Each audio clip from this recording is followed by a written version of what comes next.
Mga nominado para sa Best Motion Picture, ang musical or comedy. Ang babae sa Sektan, Cinemalaya, Martinez Rivera Films, Quantum Films. First of all, I'd like to thank Marlon and Chris for allowing JB and myself to produce this film with them. Of course, I'd like to thank Uge for so many sacrifices that she had to give up for making this film. And of course, to the entertainment press, maraming salamat po for giving us this recognition. I'd like to especially mention Mr. Archie De Calma, the late Archie, who is one among the staunch supporters of independent filmmaking. Maraming salamat din po sa Cinemalaya, lalong-lalo na po sa generosity ni Mr. Tony Boy Cuangco, and to Luis and Robbie, and of course, Nes Hardin. In any organization, there will always be problems along the way. Sana po mananatili ang Cinemalaya. 8 years is not a joke. We hope it will be there for a long time. Salamat po.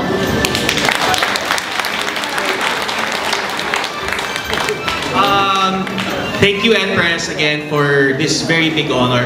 Siguro, Josh, we would also like to thank Star Cinema now for distributing, and Roxy and everybody from Star Promo. I would also like to thank Straight Shooters headed by Ms. Madonna Tarayo, who line produced our film.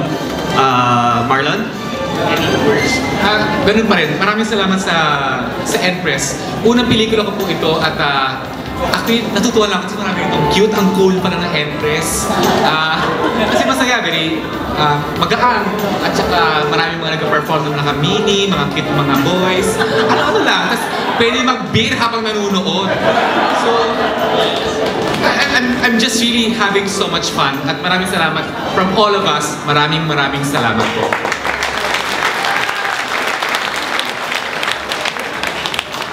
Maraming salamat sa mga Noranians. Thank you.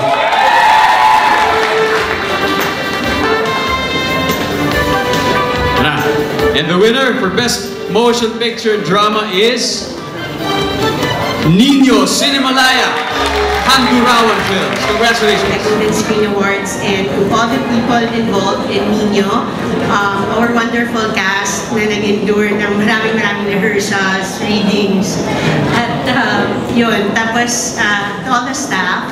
And I know that he dedicates this film to his parents in Cebu. And of course, Cinemalaya, thank you very much.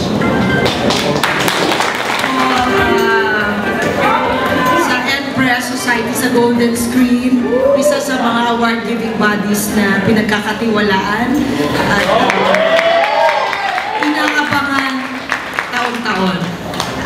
Ang Empress din po, ang pagbabalik tanaw lang ng konti, ang unang nagbigay ng parangal sa akin bilang Best Supporting Actor sa pelikula Pisay.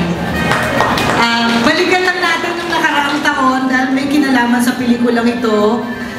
Last year, around the same time, ay na-aksidente ako at nahulog ako sa septic tank at 3 araw ako nabalda sa ospital at ang unang trabahong tinanggap ko ay bilang host ng awards ng Empress.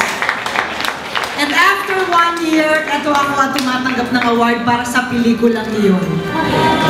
Kaya maraming salamat, Panginoon, dahil sa pagtakbo ng panahon, sa haba ng pagtatrabaho, pagtsatsaga, lahat ay nabibigyan ng biyaya. At isa pang hindi ko mapaniwalaan ay yung panahon na ito, hindi ko inaasahan ako ng Best Actress Award. Kasama sa entablado, hinangaan ko sa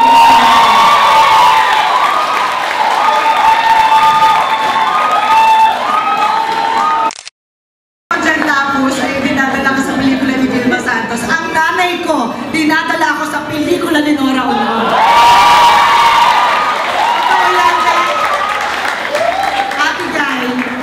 Ate Guy, mas mabigat to kaysa sa kasama ko si Andy Lau. Ikaw talaga. And, ano ate?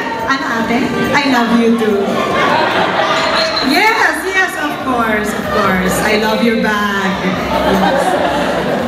If there is one thing that I have learned from this recent victory of our film, Ang Babae sa Septic Tank, in the Asian Film Awards is let us all keep our faith.